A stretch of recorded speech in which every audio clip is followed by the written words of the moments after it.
Hey guys, this is on vitamin D and looking at what the ranges should be. Um, Obviously, over years, the industry players have changed a lot around the ranges, and they happen to be because they're looking at the averages of the population and stuff like that. We're living in a sicker population with greater autoimmunity and stuff like that. So, those ranges are bullshit. They always have been. We need to go back and look at the old ranges. They are more indicated because that's when the population was a hell of a lot healthier. So I don't buy the current nonsense that's put out there, but that's my personal opinion. Um, Whatever that means. But let's just share my screen and I'll show you the differences between the current recommendations and the older recommendations. Okay, so this is the current bullshit stuff from the Endocrine Society guidelines on vitamin D deficiency, which, if you can see my expletive finger, tells you what I think about all this nonsense. So they think that deficiency is below 20 nanograms per milliliter. I think that that's bullshit. I think it's below 30 is deficiency, like the old levels used to be. And so, and they consider that anything above, they think between 30 and 100 is relatively within the healthy range. The closer you get to 30 is becoming closer to insufficiency. Below 30 is insufficiency. I beg to differ. I believe that it's deficiency at that level. And sort of below 100 is sort of the place to be. Above 100 is risky, apparently. A lot of nonsense. And so those sort of guidelines were more or less influenced by 2011. Well, we know since the 2000s how much science has been more heavily corrupted, so we can't rely on those things anymore. So what they think is deficiency is below 20, insufficiency is between 20 and 30. All that, as far as I'm concerned, is deficient, completely and utterly deficient. They think the normal range is 30.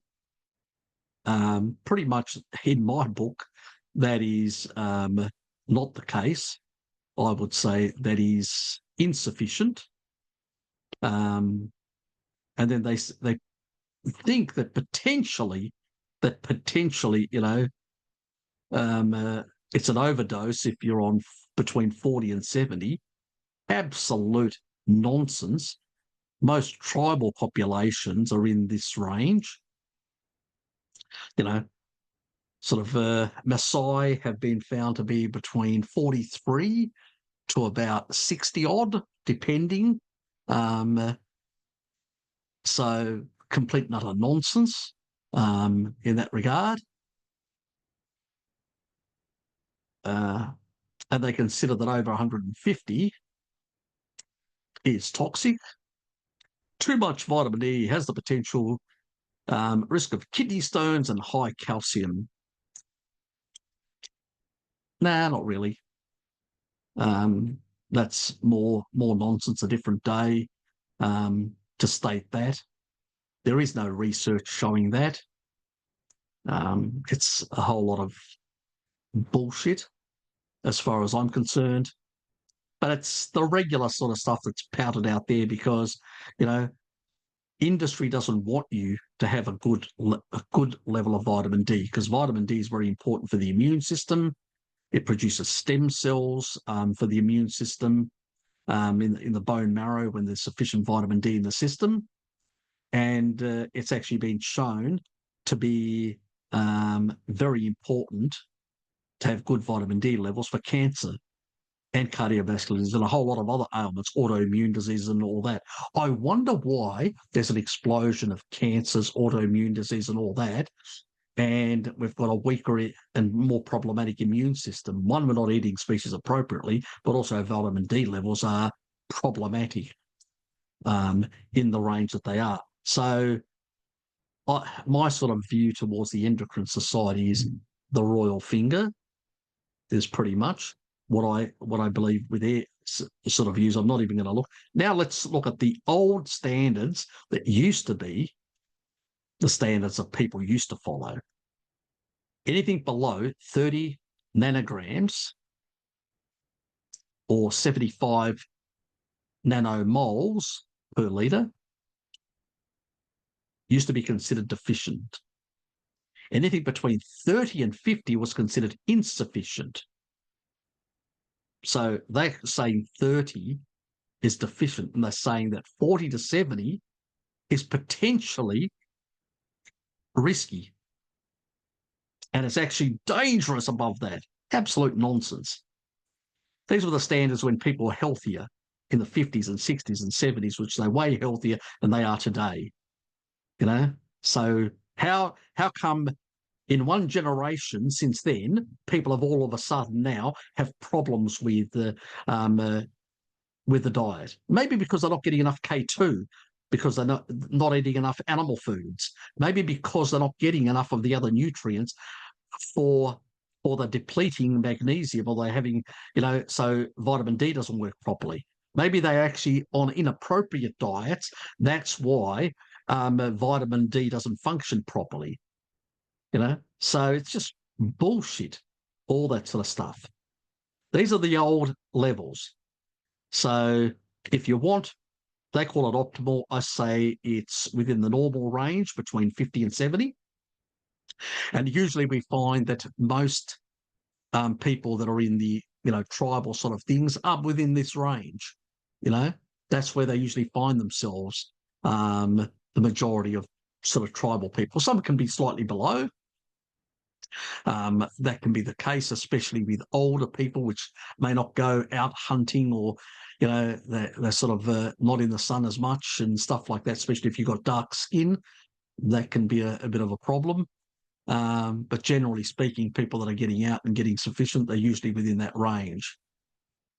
So this is, if you're normal, about 60, between 50 and 70 is where you want to be. I would say you want to be closer to the 70 rather than closer to the 50 is where you want to be in the nanograms per milliliter. And that translates because it's 2.5.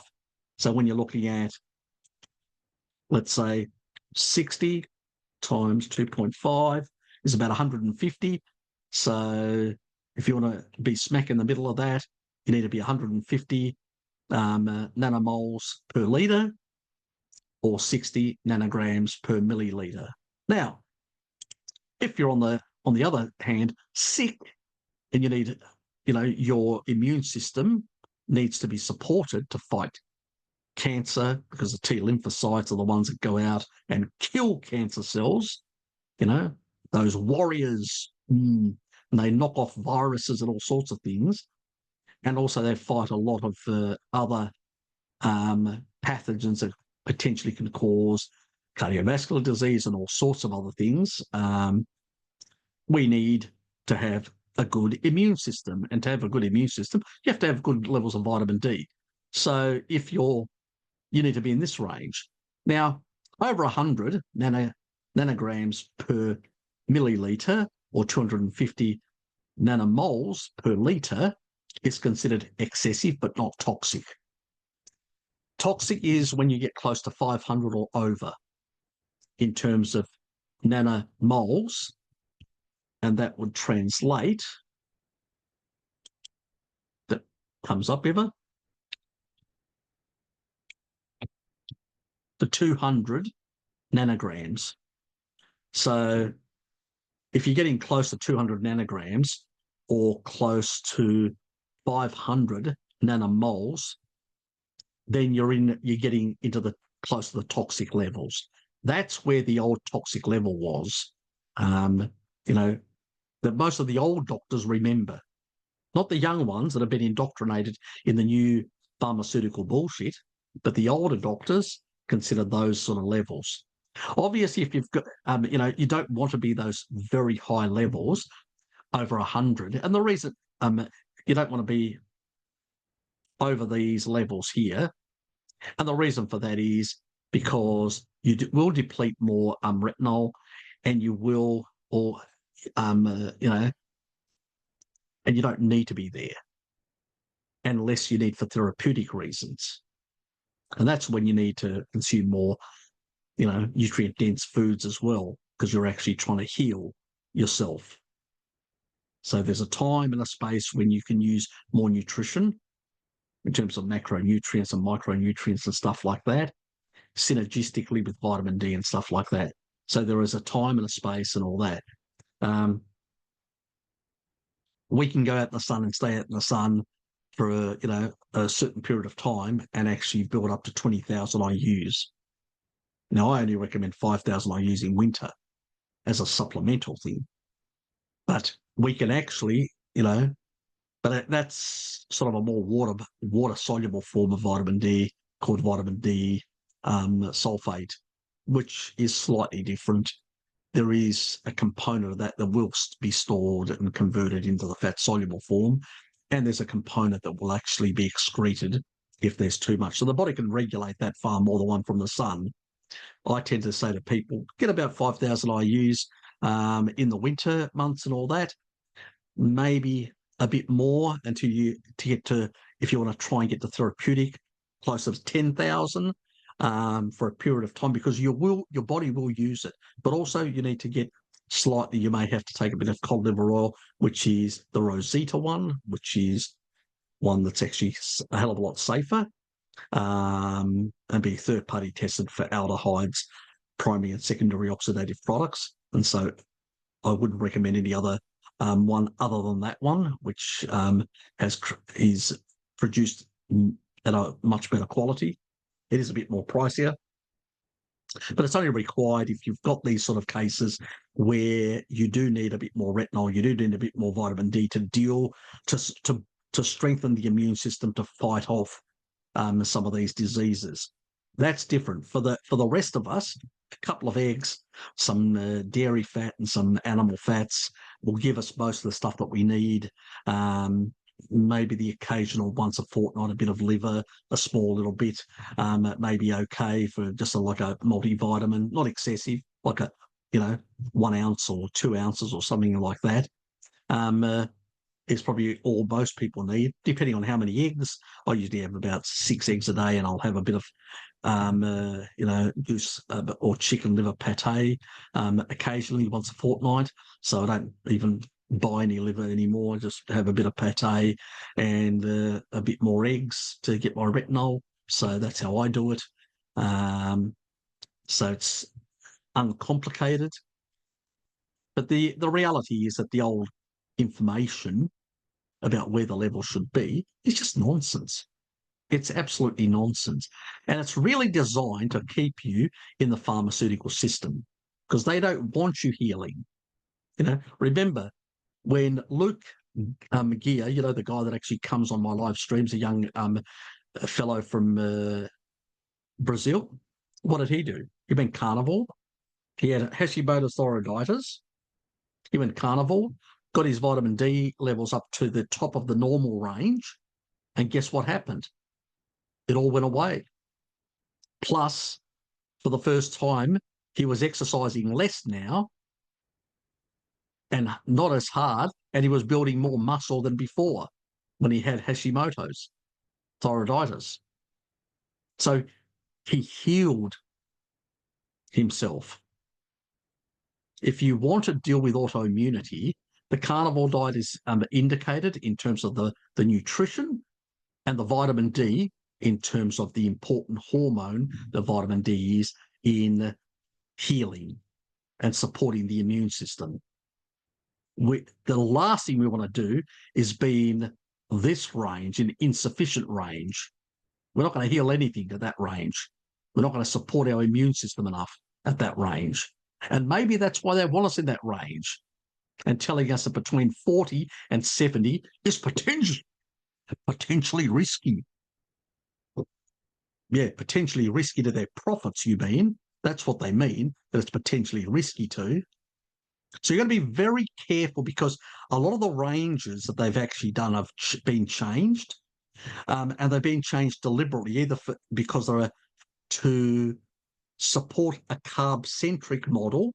So they've upped certain ranges of certain micronutrients because they are required to on a carbohydrate metabolism, on a sugar metabolism, and they've downplayed other things which are important to health because it goes against the business model. Now, that's my personal opinion. This is not medical advice. What you do with this information is your business, but I consider that the old guidelines are more efficacious than the new ones. But that's my personal opinion. Remember, this is not medical advice. What you do with that information, whether is your business, and there are disagreements amongst doctors. Some believe in the old, some believe in the new. I will let you decide which way. I've decided that these ones are the correct ones, not the new ones, because the new ones, I don't see improvements in the general health in the population. But in the old ones, which people were eating more animal foods and getting more sun and maintaining better vitamin D levels, they seem to be healthier, those people back in the 50s and 60s and even 70s. When we trashed the food, the food supply, and we made everybody vitamin D deficient, in my personal opinion, things don't look very well today, wouldn't you say, boys and girls? No, they don't.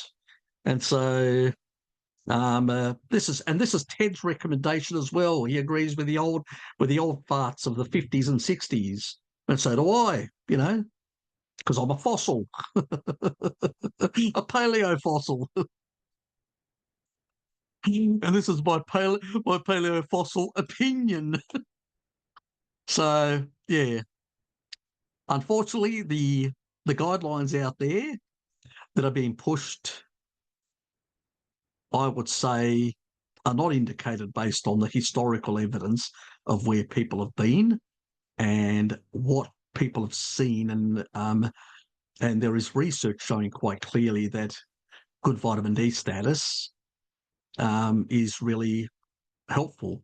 Most of the studies that actually show that vitamin D doesn't help with respiratory infections and a whole lot of other things is because they use the new guideline ranges and it's too low. But if you actually have the other, you're practically bulletproof from respiratory infections, more or less. I mean, you can be stressed and that can affect your immune system, obviously, and we do live in a stressful world, and I can't fix that, it is what it is. But generally speaking, if most of the time you should do pretty well. There are occasions, even people on species appropriate diet can sustain some, effects of a viral infection or whatever. But generally speaking, we bounce back pretty fast and way better and quicker than others. So there is definitely, support to being on a species appropriate diet and to maintaining good vitamin D levels for health. That's what most of the literature shows. And it shows the further away you move from the equator, most of the diseases, excluding diabetes, but most of the other diseases actually increase as you move away from the equator in terms of latitudes, either north or south from the equator. But we don't see this with diabetes because that is excess, consuming too many carbs beyond the range that the body's able to cope with. And that's quite clear. We've known that for since antiquity. Even the ancient Greek doctors used to check the urine. They used to taste it. Pretty rank, but anyway, that's how they used to do it back in those days. They didn't have labs, and it was, as they used to say, sweet. There was too much sugar in that person's diet. And so their recommendation was to cut out or lower the sugar dramatically. And it worked. And we know it works. It always has worked. So But unfortunately, we've got so much misinformation now that's turned the world upside down in the way we view everything, including vitamin D. I hope this was informative and is helpful to you to understand which recommendations you should be following, the older ones when people were healthier, rather than the current ones that are being pushed, which don't seem to be as efficacious. But that is my personal opinion, remember. That's all it is, my personal opinion. I go with the old stuff, not with the new stuff, because when I look just observation, I don't think the things are better now than they were back in the 1950s on the disease profile. So call me someone that isn't, has these contraindicated opinions, but to the lords of health. But I would say that the lords of health need to look at the literature. And when you actually look at the literature at sufficient levels of vitamin D status, you usually see a lot of diseases, even from observations, are much lower in the population.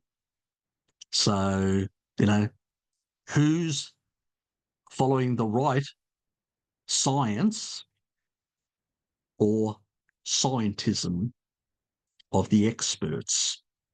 There is a difference between one and the other. But I think you know that anyway.